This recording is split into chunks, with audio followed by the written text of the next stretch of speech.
Peste 20 de asistenți medicali de la Serviciul Județean de Ambulanță Ialomița au protestat în curtea instituției. Salvatorii de vieți reclamă discrepanțele salariale apărute ca urmare a noului regulament de sporuri și cer ierarhizarea corectă a salariilor. Ei spun că, în urma aplicării legii salariale, veniturile lor au scăzut și au ajuns să primească aceeași leafă cu a unui ambulanțier sau șofer de autosanitară. A scăzut foarte mult sporul nostru, astfel încât, pe total, am ajuns, de fapt, să rămânem la același salariu.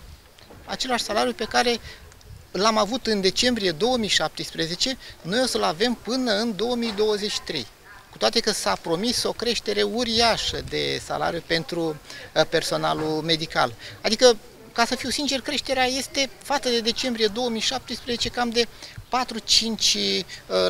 Acest procent depinde de numărul orelor de gardă și de numărul orelor efectuate în zilele de sâmbătă și duminică.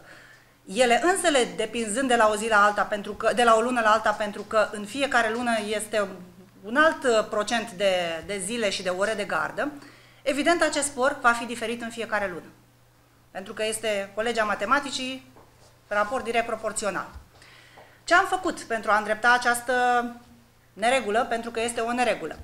Am anunțat, evident, ordonatorul principal de credite, și anume Ministerul Sănătății, și ni s-a promis acolo înființarea unui grup de lucru pentru rezolvarea acestei situații. Asistenții medicali au venit de acasă pentru a lua parte la protest și pentru a transmite guvernanților mesajul cu revendicările lor.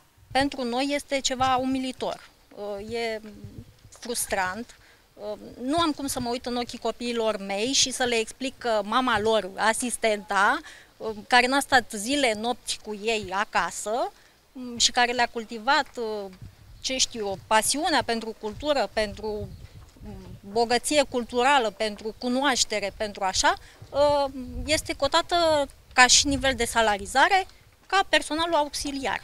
Noi ne oferim serviciile noastre din suflet și cu conștiință în funcție de ceea ce am învățat și nu suntem respectați la acest nivel. Noi trebuie să fim respectați în toată România, e țara noastră și trebuie să fim respectați. Deci asistentul practic este șeful echipajului și șeful echipajului are salariul mai mic. Noi nu vrem să scoatem în evidență că ei au salariile mai mari, ci noi le avem mai mici salariile. De aceea dorim reevaluarea salariilor noastre.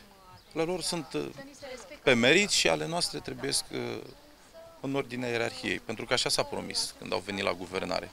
Intrăm în contact cu tot felul de persoane, trebuie să gestionăm repede situația și să luăm decizii în condiții de stres. Nu știu câți dintre concetățenii noștri ar fi în stare să facă ce facem noi. Angajații sunt nemulțumiți și de starea parcului de ambulanțe, dar și de deficitul de personal din sistem. Sindicaliștii amenință că în cazul în care guvernul nu le va soluționa revendicările, vor recurge și la alte forme de protest, mergând până la oprirea lucrului.